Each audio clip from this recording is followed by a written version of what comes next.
Here. All right, we are rolling. The pain in the ass here is back. He's on his cousin Angel right here. Fatigato. Well, what's your new last name? You got married. Batista. That's your new pad behind you? Oh yeah, but you know what? It's in shambles because I'm redoing the kitchen. This coronavirus. See how my cabinet doors are all off? I'm redoing them. Where are you at now? I'm at home. No, Here, what area do you live in? Wave Nina. Hello. Hey, Nina, what's up, mama? Living the dream. 24 years old in my mom's basement. I respect you.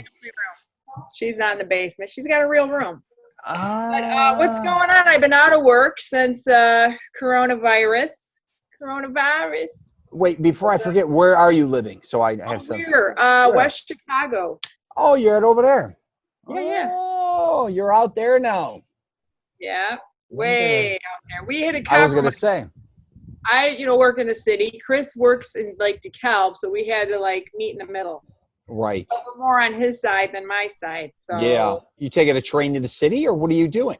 No, because I start too early. If I took a train, the nearest train gets me 4 miles from the studio, and I would have like 3 minutes to get to the. So I have to drive. There's no other way.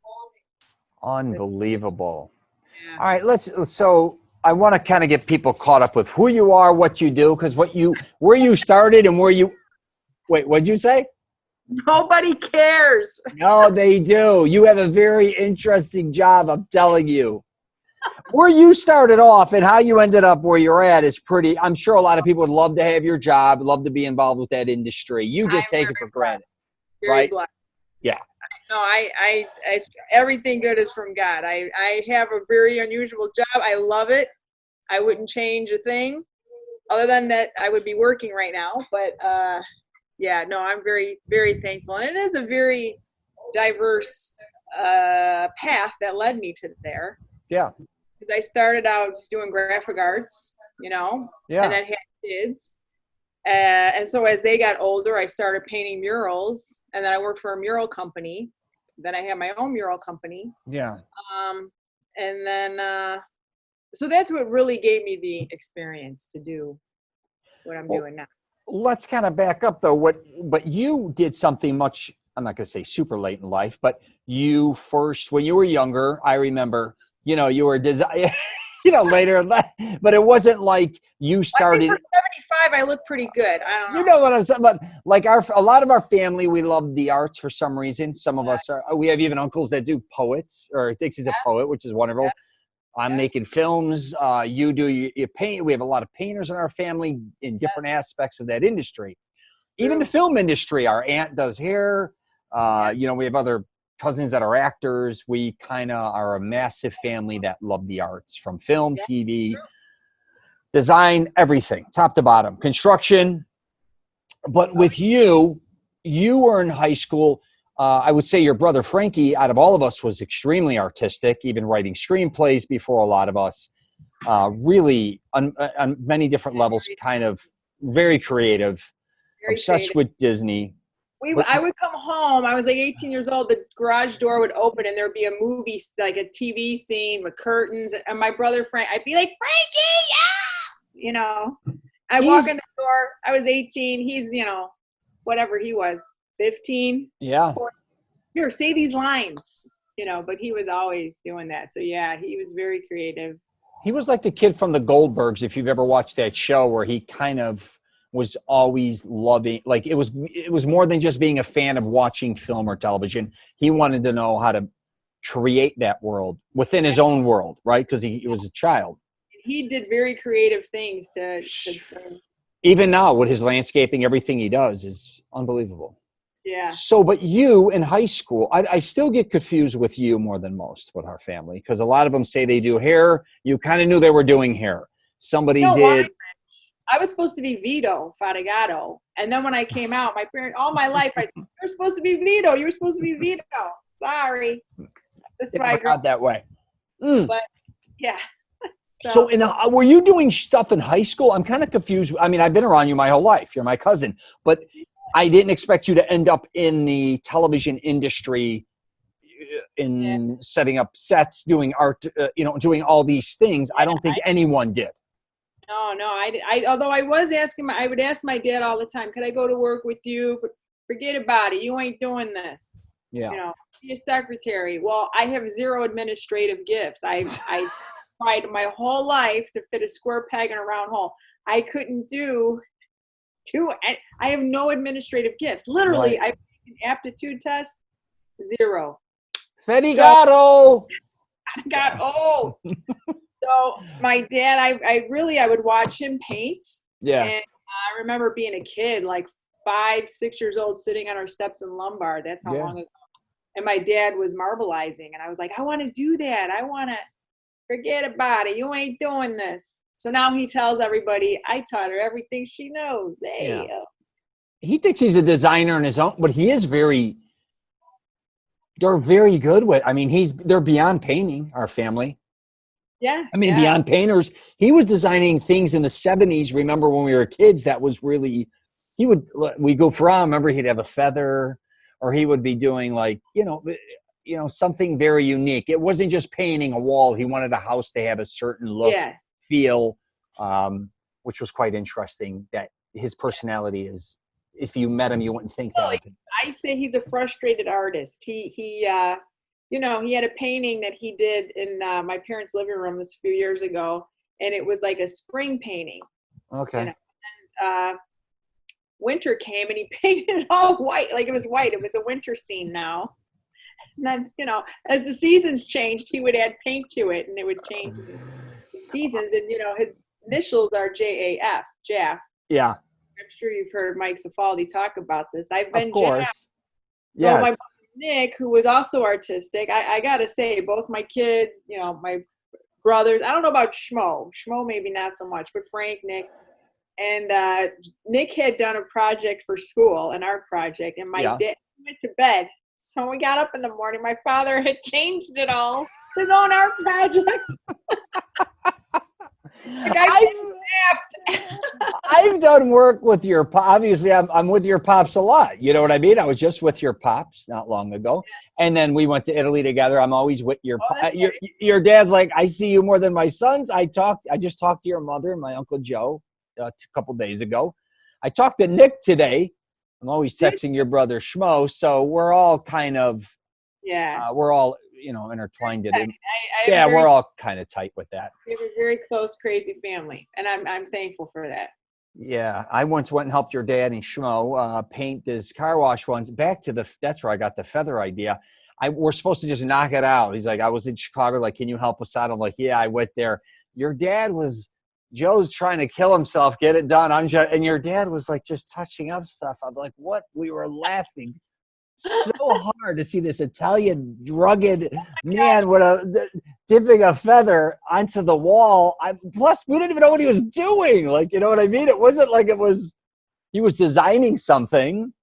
No. Well, how about all the time, my brother gets expelled from school. My mother's like, Joe, take him to work, teach him a lesson. So they go to the job. They pull the paint out. Come on, we're going to go to the track. And then we did that many times. I helped paint with your brother Joe. We did McDonald corporate, me and him only at nights. Not a lot of people know this. We did a private, and then we did McDonald University, certain rooms, elevator areas, conference rooms. They just, Uncle Mike had a job, and they said, and they knew me and him were staying up late. We were hanging out a lot. And your brother's your brother's great at painting, Joe Schmo. I mean, he's unbelievable with his cutting. And he's the cleanest painter in the country. Yeah. Precise, no bullshit. He likes to stay up late like myself. Obviously, that's why we've been hanging out our whole life. But me and him went and painted. I was basically just an assistant, because I wasn't a painter. Again, I'm in Chicago. Can you do something? You laughed. You probably had a blast. There was security there. Security at first was very up our ass, kind of. We're at McDonald's corporate, right? Everyone's leaving. We're in all their offices, walking around. Each floor had a pop machine, hot chocolate. This is before the cell phone thing. We would have been sitting in, Ray Kroc's chair, and we're laughing. I mean, he's like, we had to knock it out, but we were working and laughing. I'm like, what are me and my cousin doing at corporate McDonald's? Painting this, but they wanted it for some weird reason. It was a trust thing. Mike's friend was the project manager, or what do they call that? Like he overseen all the property, I guess you could say. Property management of some sort, interior and exterior. And he just wanted two really trustworthy guys, I guess.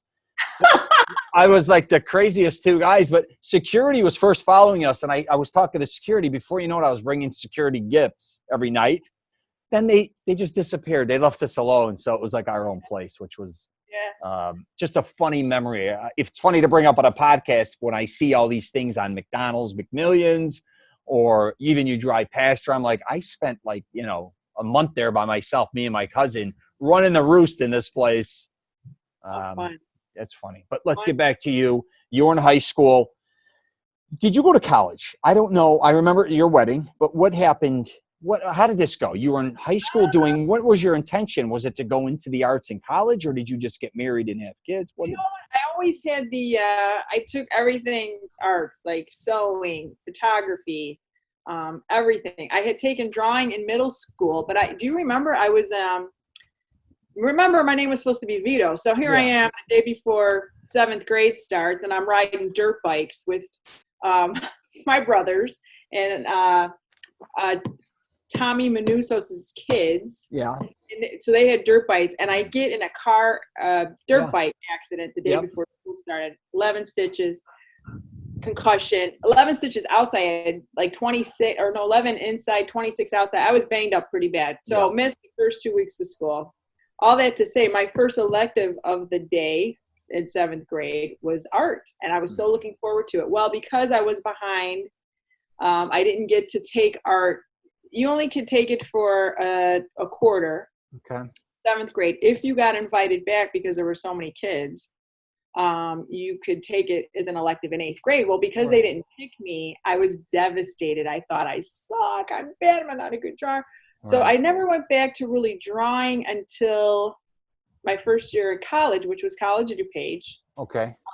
And I didn't know what I wanted to do. And then a girlfriend of mine was like, we need a humanities. Let's take a drawing class. Okay. So I take it, and I'm drawing my foot, just for, I put up and I'm like drawing it. And she was like, how do you know how to draw? How did you do that? I'm like, I don't know. She's like, oh, you don't know how to draw? I'm like, I just did it. I don't know, Right. So from there, it became, I was almost a year and a half there, still didn't know what I wanted to do. I was doing criminal justice classes. I did everything, but tried so hard to be a secretary. I even took stenograph in high school, thinking I'll become a court reporter, because this is my father keeps telling me, this is what you're a girl. Well, we had family in the industry, in the business, and your mom's a business orientated woman, right? So maybe they thought creative. Yeah.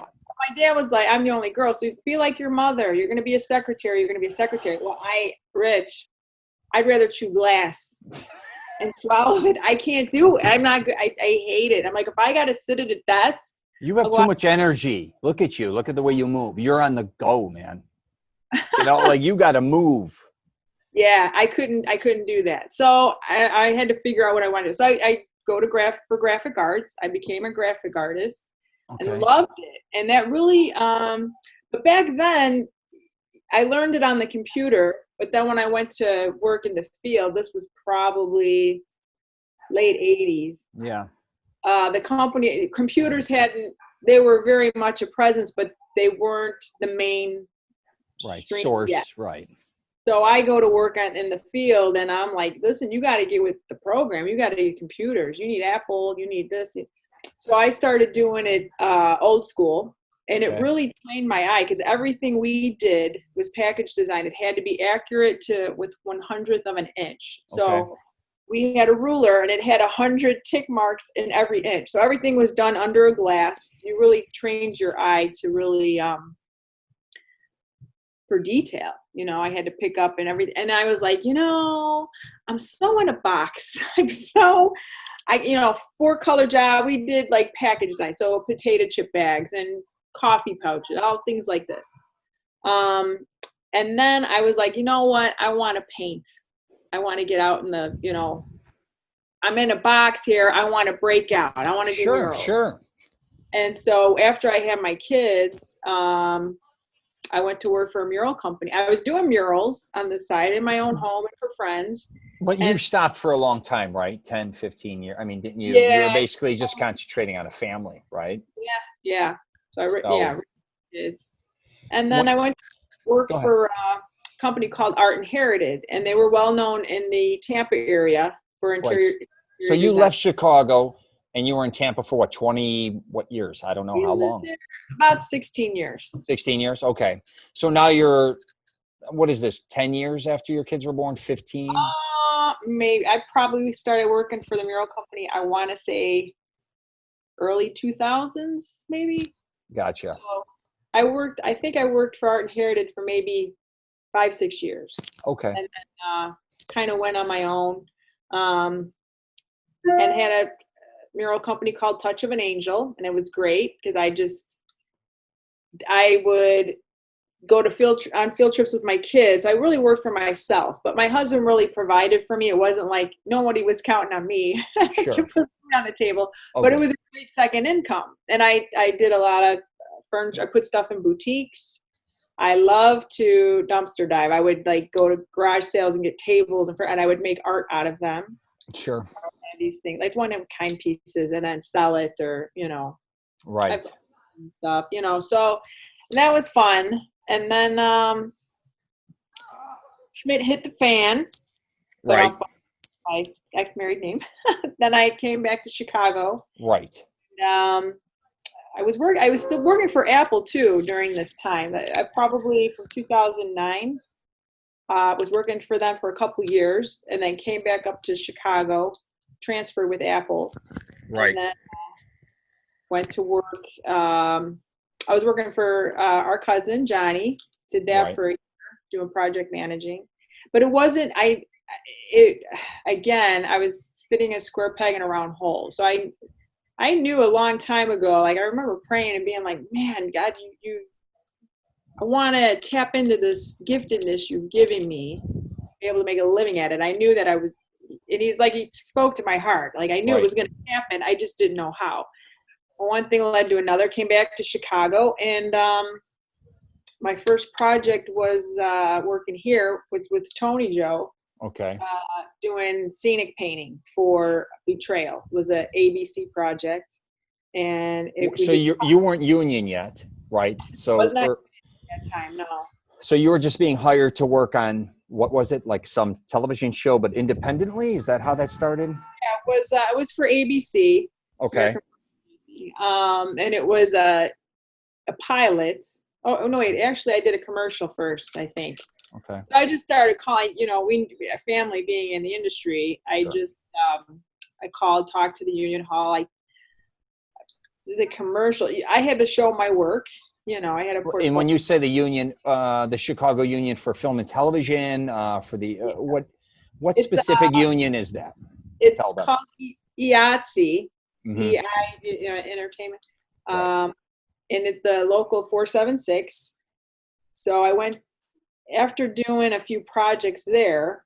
I think I did a pilot that was with Tony, and that was 2012 maybe, Okay. 13. And then from there, just kind of was able to do Transformers, work with a great crew. It was an LA-based crew, and learned a lot from them. Did Divergent. That was another LA-based crew. Okay. Learned a lot from them. They were more secretive about how they did stuff. And then was just very fortunate, and it's just not a very consistent field. You got a side hustle because it's just not consistent until I got on with Chicago PD. And that was great because I became a permanent crew member, and I've been riding that wave for as long. Right. We were in season 7. So that's 7 years. I started season 2. So that was 6 years that I worked there. And now with this coronavirus, we're all taking a break. But what I love about it is it's different every day. It's never the same. Right. So I do a lot of, it's so funny because they have me doing a lot of graffiti. And my boss had retired, and then someone else took his place, the guy who was our acting foreman. And he's in his 30s. And then he asked another 30 something to be his foreman. So now these young guys are like running the show. And Sure. so I was out on location doing something, and I guess they thought that they were going to do the graffiti. So the project, the art director, the production designer, they come together and like, we need this graffiti here, here, and there. We need this whole place graffitied out. So they did it, my boss and the foreman. Yeah. They came in, they're like, no. We need a gangster. Let's get Angel in here. I'm like, oh, let's get the middle-aged white woman. That's funny. I'm telling you, Rich, I would hide like Bible verses and that they have no idea what they're looking at. Oh, no. We go into an abandoned house, and it's Latin Kings all over it. So we go in there, the production designer is like, all right, we need this to look like a gang came in here and overtagged their gang symbols. I'm thinking to myself, like, all right. So I had like I did a K, kind of like a old English type K, and I put like I don't know what you call like a cartouche or something, and then a backwards K. Anyway, to me, it represented King of Kings. So the production designer comes in there and he's like, yeah, this is badass. This is exactly what we're looking for. I'm like, perfect. So I have all this subliminal stuff in there. But it's great because every day is different. You never know where you're going to be. You're on location. Because I get bored. Remember, I can't be a secretary. So, Yeah. You're working outside in the elements. Well, kind of tell people specifically kind of how you go about your job. So you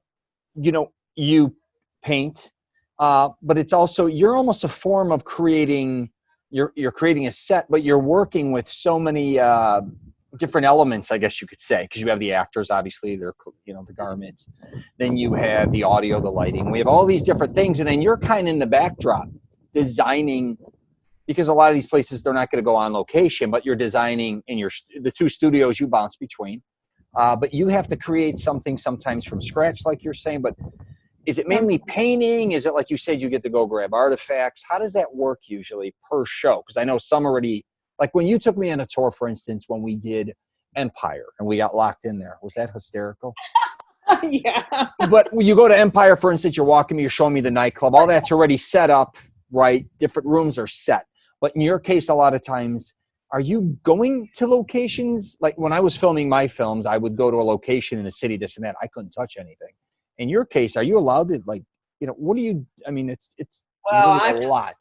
Small part in this whole huge conglomerate of, people that we have a locations team. So their job is they probably stay at like a couple weeks ahead of, I'm on the construction crew. So there's many crews. There's Grip Electric, there's Set Deck, there's craft service, there's all kinds. So the locations team will go out ahead of us probably, I don't know, 2-3 weeks, maybe a month ahead of time. And they might do cold calls. They might go up to a house and say, hey, this is a look we're looking for. Like I did. That's what I did. Yeah. Yeah. And then there's a lot of times we go back to the same neighborhoods. Pilsen, we're in Pilsen a lot. We're in Lawndale. We've done stuff in, the Gold Coast, everywhere, When you're in your job situation, do you see are you reading the script? And then are they giving you a storyboard? Are you creating a storyboard with them? Or the director comes in, first looks, they decide where they're going to shoot it. And then do they come to you and say, this is the splash I want to add? Or is it much before that? Because it's not a film, it's a TV show. So what you're doing is more, it's a lot quicker, as we know, fast paced. Like a movie, obviously, they're like, you have a lot more time usually and a lot more money sometimes, not always. But in your case, how do you get involved with all that? Does the director just tell you personally a lot of these things that they want splashed in? Sometimes, usually it's the production designer or the art director, and I'm more so the production designer, and then it goes from him. But we've gotten to a place where the production designer will come in there and be like, what I want, Angel, just do, okay. So then they kind of let me loose. They let me do my own thing, but it's different each time. Like I was doing a few years ago, I was working for, I'm trying to remember what the production was. Here coming off a cop show, like they said, okay, we want usually you get direction from somebody. Sure. And it's like playing the game telephone because you're, you know. Right. So that's why it's great to be on a steady crew because everybody knows their place. Everybody. Sure. Thanks, Tom. My stepson, he's bringing Oh, I'm nice. doing a podcast. My compressor came, so now look at we got. Here, go on the Oh, camera. awesome. There's Dominic. Hey, Dominic, how you doing, buddy? Get his face in there. He's very handsome. Nice. So when usually I'll have someone there saying, "This is what we want. Right. We want this to look like this," or "This is a real seedy apartment. These are drug dealers that live here. They're not. Sure. Their mothers aren't cleaning up after them. It's going to be dirty. It's going to be, So you're gonna, everything from dust to whatever, and Right. and there's a lot of people that bring it about. A lot of people, Of course. And what happens when it doesn't work out? Say you design something and you're on a time schedule and it doesn't work. What do they do with that situation with you guys? I haven't come across that a lot. Okay. Usually, when they say they're going to film, they're going to film. I mean, the show must go on. You've got to have it done. I don't Sure. think there's been a time where they had to. Maybe once in the 6-7 years we've been doing this, on that particular show, but somehow, some way, it always comes together. I don't know. You might have to work a weekend, or we work long hours, and we're at work. Obviously, yeah. We work till 6 at night. So, are you, when they're shooting, a lot of times, are you with them as well, like making quick changes if they don't like certain things as well? You just don't set up and then wait? Yeah, no, I was doing standby. So they have a standby, they'll have a standby set deck. And so I've done that a lot too. And then you have to be pretty fast thinker. So for example, I was doing, we were on location in a Pilsen neighborhood, and the director came to me and said, "We want this to look like this wall, like there's a crack in it, and there's the drywall's chipping away." Right. He's telling me this, and I only have what I got in my car. So I'm like, okay, no problem. And I'm running to my car because you got minutes to make this happen. You got a whole film crew behind you waiting. They're literally stopping production so you could change something. Yeah. So I'm running to my car thinking, okay, how am I going to do this? And then you just somehow, some way, you get it done. Yeah. Make it work. That one time I remember we did, I was told we're only shooting one side of this fence. Okay. Had this breakaway wood, like balsa wood, real cheap. They were going to break away. Only one side needed to look like old wood. But yeah, so this wood, I only did one side of it because that's what my boss told me to. Well, then the director went on the set, wanted to change the angle. Okay. Because I wrote on there, do not use the side, because I didn't want the carpenters to put it up the wrong way.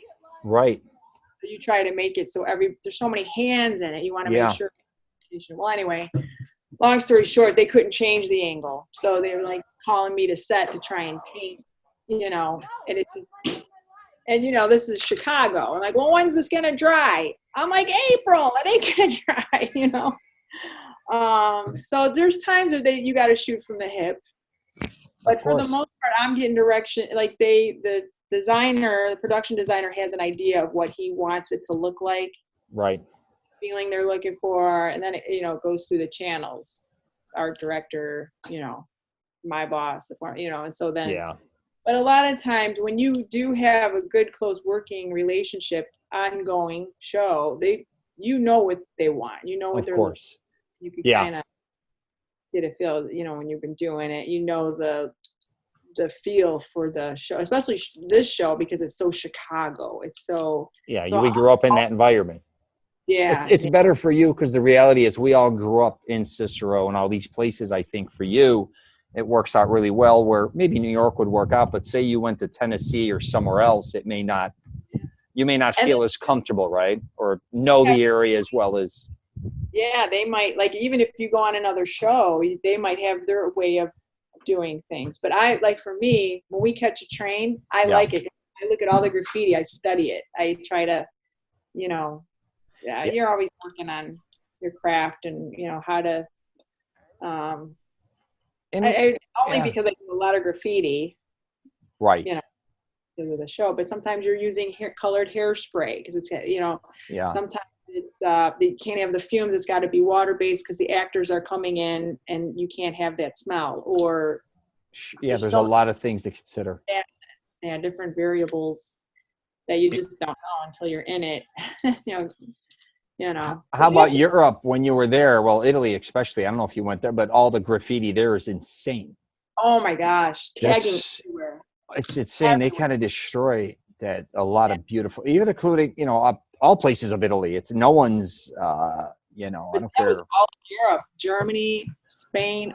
Yeah. Like, wow, what a shame, you know. That it was, It is crazy. So which one are you? Chicago Fire? Is that the one you're with? Wait, no. Which one are, PD. Your PD, do you bounce between shows ever? Do they need you in other ones, or is it just PD?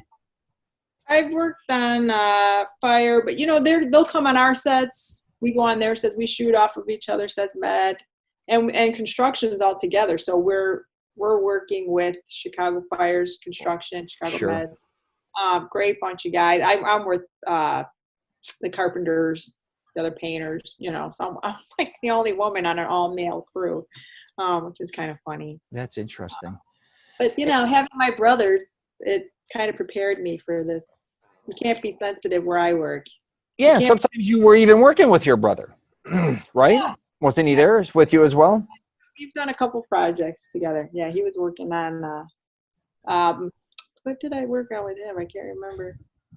But he does more regular painting. I'm more scenic. Of course. Sometimes they overlap. You know, Right. I have to do mud, drywall, just like, and then the other stuff as well. What other films have you? If you do films too in between the season, like when the season ends, what do you jump into film, or do you do another show? Good. I mean, if there's work in Chicago, I've opted to not, because you're working so hard. Yeah. We go from, you know, TV anyway. Yep. I go from like July all the way through April. Yep.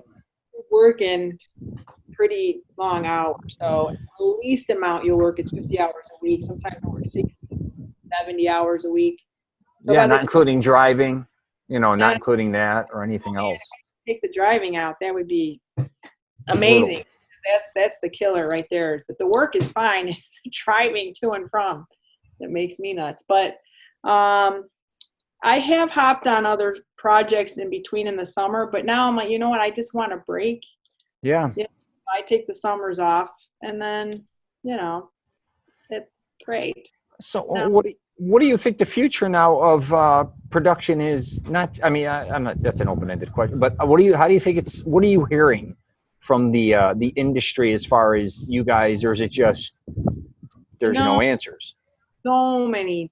You hear so many things. So we were hearing, oh, the writers are going to go on strike. If that's the case, we're going to film through the end of June. Then it was when this whole coronavirus hit. Everybody was like, what the heck's going to happen? We don't know. We're hoping that, I mean, we stopped filming immediately. Like, we were given a couple days to, I think our last day of filming was March 12th. I can't remember. It was a Friday. It was sometime in March. Okay. And that was for everybody across the board, everybody in the studio. And there's many productions going on. So everybody was shut down. And then we were given a couple days to kind of clean out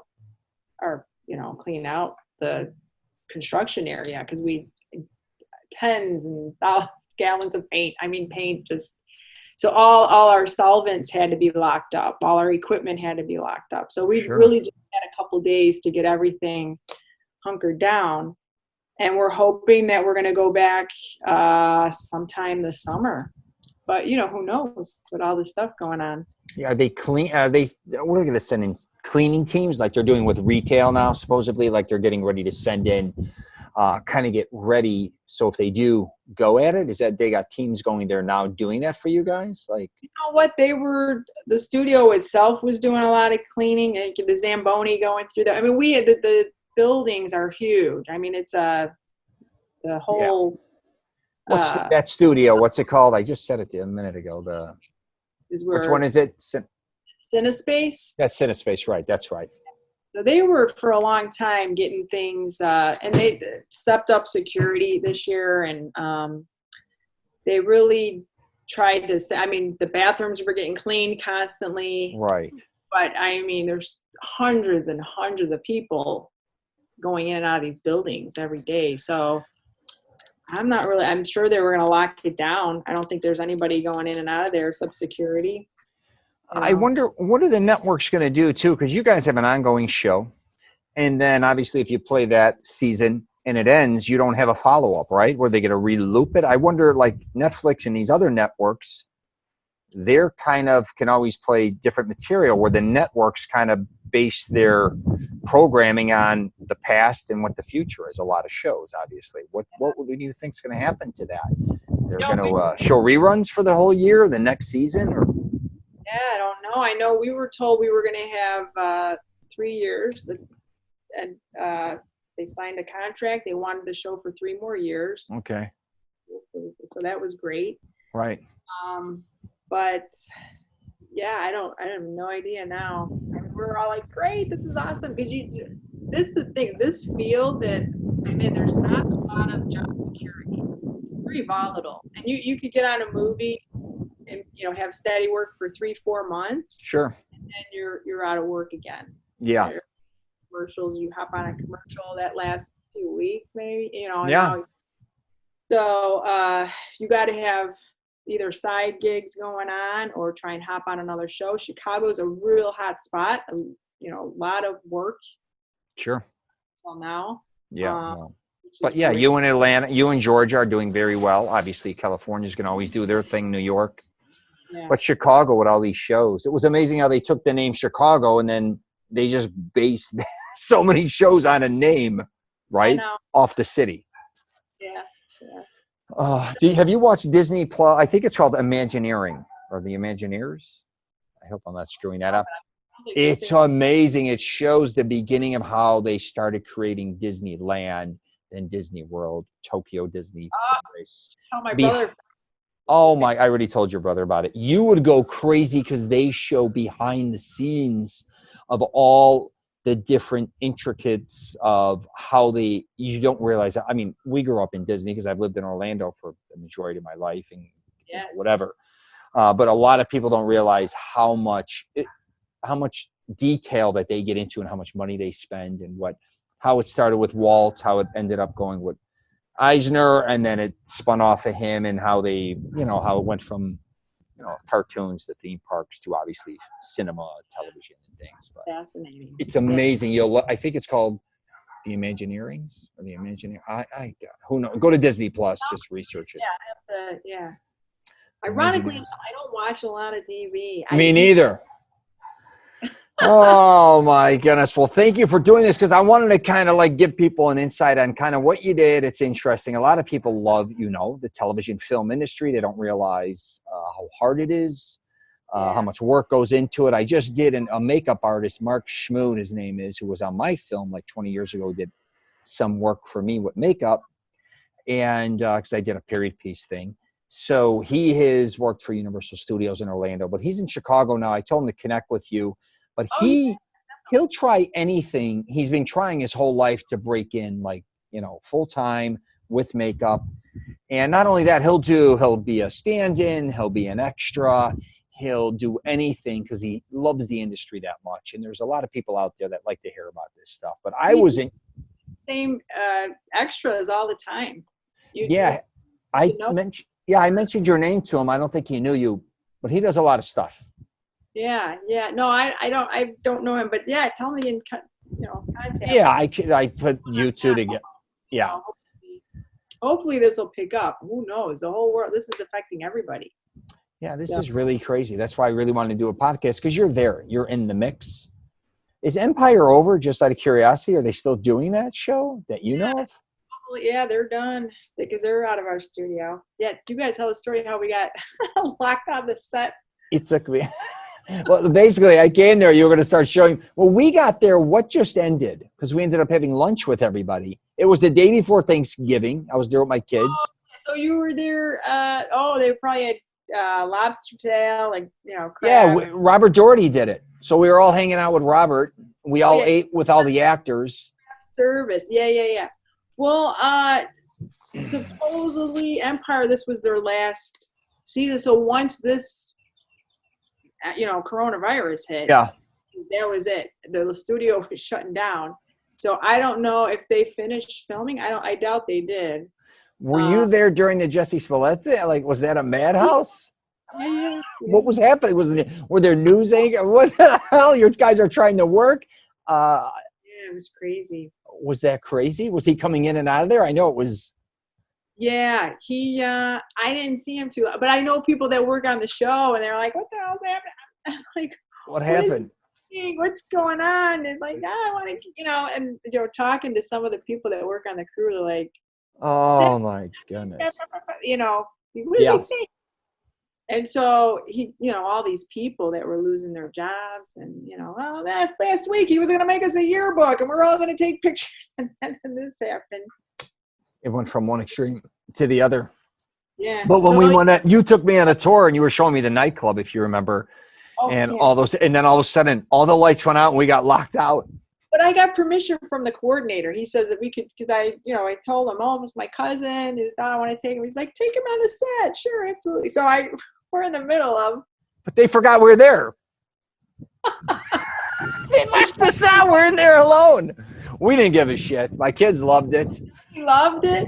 She wanted to see, you know, so we were walking all through the sets, and I don't work on there, but, you know, they're in our studio. So I would, you know, and I know people that work on there, but and I don't watch the show, to be honest with you. So I didn't know what the sets were. I'm like, oh, this is. I was telling you, like, this is the room. He did this. I was like, because we were watching it. Yeah. My daughter Demi's like, oh, let's get in the club tube or whatever. Let's get on the dance floor. There's the bar. And so we're in the middle of this huge. I mean, that set was huge. It's like a nightclub. It was a nightclub, but, you know, 2-story, double-decker, everything, you know, stages, and then we get lights go out, doors lock, and we're in the middle of, we're in pitch black. Pitch black. Thank God we had our phones. Yeah, you're not kidding. We're trying to take photos. It was too dark. We should have took photos. We waited too long. Then it got too dark, and it was fun. Yeah. They love that. They talk about that all the time, but. Oh, good. What a pain in the ass I am. No, I love you. You know this. It looks nice where you're at in Florida. Yeah. I'm at our townhome complex here. The lake's that way. It's pretty nice. Nice. And the pool's over there. They open it, they close it. I don't know what they're doing here. So are you guys on lockdown, or what are you doing? Not necessarily. I think after 11 o'clock. Okay. Not total lockdown. Basically in Orlando, like everywhere else, they basically shut all the parks. When the parks all shut, it just becomes scarce here, obviously. I know. It's unprecedented. I've never seen anything. This reminds me, I keep telling people, maybe even, I used to say the 80s, but it's almost like the 70s now, because when I used to come in the 70s with my family to Orlando, it was a ghost town. I mean, you literally only had, you had Magic Kingdom and then maybe SeaWorld. Busch Gardens was there, maybe Cypress Gardens, but there was no Universal Studios. There was no even Epcot. But even when it was just Disney World, and Epcot, SeaWorld, it still wasn't that busy. You know what I mean? Me and your brother, when he even lived there, used to be like, there's nothing to do here. They're doing landscaping. All right, I'm going to put it up there. They ain't going to be able to hear us. All right, Mama. Thanks for doing this. I will talk to you later. All right, Rich.